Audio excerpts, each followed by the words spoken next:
The Chinese Communist regime is not legitimate. From the time the Chinese Communist Party, CCP, came to power in 1949 up till today, between 65 and 80 million people have been killed or died unnatural deaths at the hands of the Chinese Communist Party. The regime knows it is not legitimate, and that's the desire to ever tighten its grip on Hong Kong, religious freedom, and its Tibetan and the Muslim minorities. Even after 70 years in power, the government still does not trust its own people. There is no freedom of speech and information in China. Chinese people do not have access to state secrets. The Chinese Communist Party's killing history. Today I want to introduce the leaked internal minutes from a discussion of a speech delivered by Xi Jinping at the Education and Research Department of the Central Party School on July 24, 2010, prior to Xi's ascendancy to PRC President and CCP General Secretary. The moderator of the discussion is Vice President Xi of the Central Party School. Participants included 14 professors and doctorate advisors. In the discussion, the panelists displayed their grasp of the spirit of Xi Jinping's words, which lay out justification for the limits placed on the officially sanctioned public understanding of the CCP's history. But at the same time, their narration leaked some state secrets of the Communist Party's history that ordinary people are not allowed to know. Welcome to KSJ-Bridging the Gap. This is Sarah. Before we go on with this episode, please subscribe, like, and comment. And don't forget to turn on your notification bell. Vice President Xi started the meeting and said, "Our university president, Politburo Standing Committee member, and Vice President Comrade Xi Jinping's speech at our campus was extremely important. It pointed out the direction and the formulation of principles for our future party history teaching and research, for publicity and publication as well. For our future path, we must have a clear direction. We must abide by the principles and take the right path. Everyone knows over the past year there has been some confusion over how to handle questions about the history of the Chinese Communist Party, mainly about whether or not to clarify some controversial issues in history, how to evaluate the controversial issues, what can be referred to while teaching, what can be divulged to the public, and what can be published, whether our faculty members have access to confidential archives, whether the implicated parties are allowed to be interviewed, what can be used for scientific research topics and considered as research results, and linked to personal professional titles and salaries, etc. I think President Xi's speech has basically solved these problems. Our work is to unswervingly safeguard the party's interests and support the party's leadership. We must do everything based on these 2 points. We must resolutely refuse anything, not to think, to say, to write, or to do anything that degrades the glorious image of our party. Comrades, please share your thoughts." Professor Law said, "I firmly endorse the spirit of Comrade Xi Jinping's speech, especially because our party school is not an ordinary one. It is a Central Party school. Our students are not ordinary students. They make up the backbone of our party. Our task is to make these students the nucleus of the backbone and to make them believe that our party has always been standing for the 3 represents since the day it was founded, and that it has always been correct in directing the development of the nation for the past 80 years. This might not be vague at all. If a student asks certain historical questions, especially about some negative things, how do we respond? I think we can respond that it's due to someone's mistakes. It happened temporarily at that special time period. Our party has also been through a learning process. We must also stress that opportunists and overly ambitious members might have once interfered with the great direction of our party, but we have defeated them. Our victory further indicates the great glory and correctness of our party. Professor Wang. Some historical materials of our party definitely cannot be made public to the common people. Why? Isn't there a saying that the masses have the right to know? Yes, that is one aspect. Another aspect is our party also has the right to confidentiality. All countries and parties have secrets that cannot be made public, and moreover, this allows inquiries. While individuals have the right to privacy, the party also has the right to privacy. That right cannot be infringed upon. If some of our party's secrets are made known to the ordinary people, it will definitely cause ideological confusion and lead to doubt over the legitimacy of our party's power. That would become a chaos. Once there is a chaos, how can a society be harmonious? How can the economy develop? And how can the livelihood of people be improved? The clearest example is the turmoil in 1989. We of course can't talk about it anymore because it can't be explained clearly. Insisting on speaking of it will only peel the scars, which may hurt and bleed. We didn't speak of it. Look at how well the development has been in the past 2 decades. Parents don't talk about it, schools don't talk about it, so our young people don't become aware. This is good for everyone. Also, during the 3 difficult years in 1959, 1960, and 1961, if you officially tell the commoners that 38 million people died of starvation and thousands of villages became uninhabited villages during the period when our party was in control, it would be dreadful. More Chinese were killed in starvation than by the Japanese, even more efficiently, easily, and without losing soldiers. After the mass learn the truth, they can't accept and there will be rebellion. Therefore, we say that party history must have a bottom line. If you cross the bottom line, you break the rules and must be punished. This is what Comrade Xi Jinping meant in his address. Professor Ren, I just don't understand why some people always attempted to clarify historical matters of our party with their own conclusions in publications and lectures. We say you must look forward and stop getting entangled in history. Don't speak. It is better for everyone. Chinese people are smart, and one manifestation of the intelligence is to recognize a truth. Sometimes better not to get to the bottom of the truth.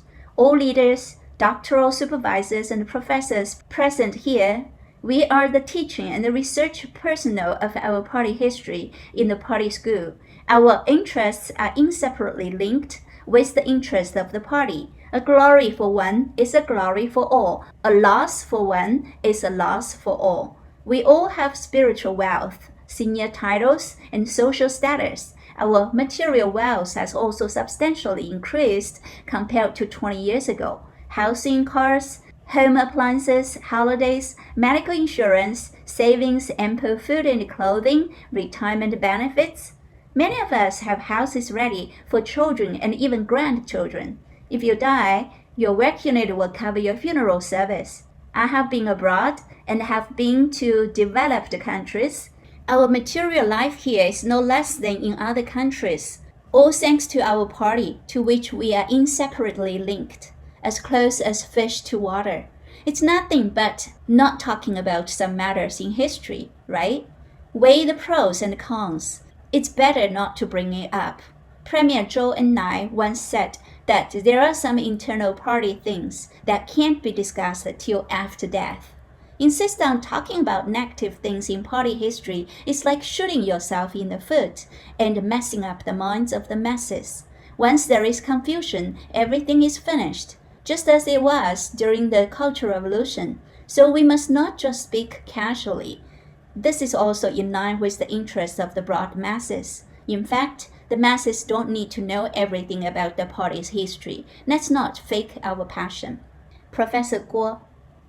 Let me just bring up the case of the war of resistance against Japan. We have known for decades and generations that our party launched the Long March in 1934, climbing the snow-capped mountains and crossing the grassland in order to go north and fight against the Japanese.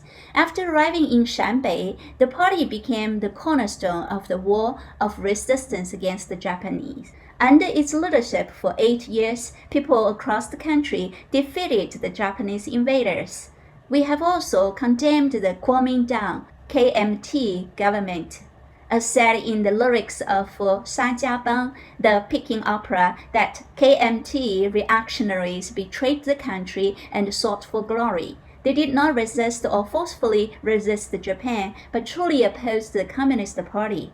These have been deeply rooted in the hearts of the Chinese people, and the people all over the country believe in this propaganda. However, some party history teachers and researchers have somehow got access to the party's decision at the 1937 Norchuan meeting in Shanbei. At that time, our party formulated a strategic policy during the war of resistance against Japan, that is, stay out of large-scale frontal conflicts with the Japanese army and preserve our strength and expand our force, letting the KMT fight with the Japanese. After both sides were injured and after waiting till the Japanese withdrew, the Communist Party was able to take the opportunity and seize power throughout the country. Chairman Mao clearly stated the following 2 points when the Japanese Prime Minister visited China in the 1970s. First, without Japan's invasion of China, the CCP would have definitely been wiped out by the KMT. When the Japanese came, the KMT had to deal with the Japanese and did not have extra strength to fight us, so we were able to expand and seize power. Second, we want to thank Japan for its invasion of China. Without Japan's invasion of China, there wouldn't be a CCP today, so our gratitude is sincere. Think about it. Can these two things be casually publicized? Letting the communists know? If we do, the communists will say that the Communist Party has played a role in the conspiracy and deceived the people of the whole country for decades. Are there more secrets that the CCP has hidden from us? Therefore, what should not be talked about must not be talked about, and what should not be acknowledged must not be acknowledged. Han. Some people say that the 30-year party history during 1949 to 1979 is very difficult to discuss. I share the same idea. We need to promote the great glory of our party, but there are not many good things that can be publicized during this period. But as long as we study hard and deeply comprehend the spirit of President Xi's speech, it won't be that hard to accomplish this task. We are not officials, and we do not have the executive power in the party and the government. When you have such power, people will have to believe what is said, whether or not they truly believe it or agree with it. As teachers and mentors, we must have confidence in ourselves in order to convince people with reasons. We have gone through so many ups and downs, but we are still here. Follow the trend and keep up with the times. We are able to become today's professors and doctoral supervisors, indicating that we have the ability to adapt to the new circumstances, accomplish new tasks, and write persuasive articles and teaching modules. Another advantage we have is that our students are the best among party cadres who have received the essence of the party during years of education. They understand the discipline to be consistent with the Central Committee, especially the guiding ideology. They will not be drawn to misguided practices and ideas. They listen to what we say, and they won't give us any trouble. President Xi asked us to stick to the main line in party history. What is the main line in the 3 decades from 1949 to 1979? That is, we had adhered to the path towards socialism, to the party's leadership, to Marxism-Leninism, and all the people across the country were united as they followed the party without division. And we had overcome unimaginable difficulties and laid the foundation for rapid development in the past 3 decades. Following this main line, there will be no problems and no refutations. Specifically, everyone here has extraordinary brains, so I believe everyone can handle it well. Who? 2 years ago, I saw an article attacking our party, saying that the party relied on guns and pens to seize power and to maintain power after our party came to power.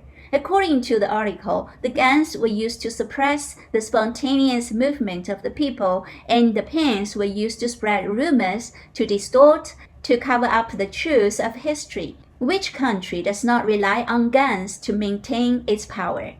Police in the Western countries all carry arms. Police are used instead of the army to maintain power. Our police do not carry arms, and we use armed police or the army in times of crisis, which is essentially the same. As for the pens, I think they are more important than the guns today. Our country is different from the Western countries, where people have formed a habit over the years, involuntarily accepting the words of politicians and the viewpoints of various publications. Everyone can speak freely. No matter how bad you talk about the ruling party, they will remain in power until the next election. No matter how well you think of the opposition party, they can't come into power till the next election. Our national conditions are not the same. During the years after the founding of the People's Republic of China, regardless of what our party said, the common people all believed it to be true. If anyone said that the party had made a mistake, the whole country would condemn him and punish him. This was the success of our propaganda work, the effect of the pens. This is the tradition that we cannot discard. Nowadays, ordinary people still believe, but they believe credulously. What do they easily believe? They believe in any information that is unfavorable to our party. And the information spreads quickly. One commoner will pass it to 10, then 10 to 100, and then make it into a rebellion. Thus, there is no need for the government to disclose some internal information. As long as a professor or a celebrity cites a few negative examples, everyone believes them. The bad effect caused by one sentence of one person cannot be restored by explaining with 100 sentences. Under such circumstances, we can't let people know anything in our party history that have never been publicly acknowledged. If you admit to one, they will come up with 10 more, and you will be in an awkward situation. As the saying goes, good news never passes the gate, while bad news travels far and wide. As soon as you talk about such things, you won't be able to end, and in the end, it will become a disaster. Therefore, I fully endorse President Xi's speech, the spirit of which tells us to say what must be said and not to say what shouldn't be said. KSJ, Bridging the Gap. See you next time.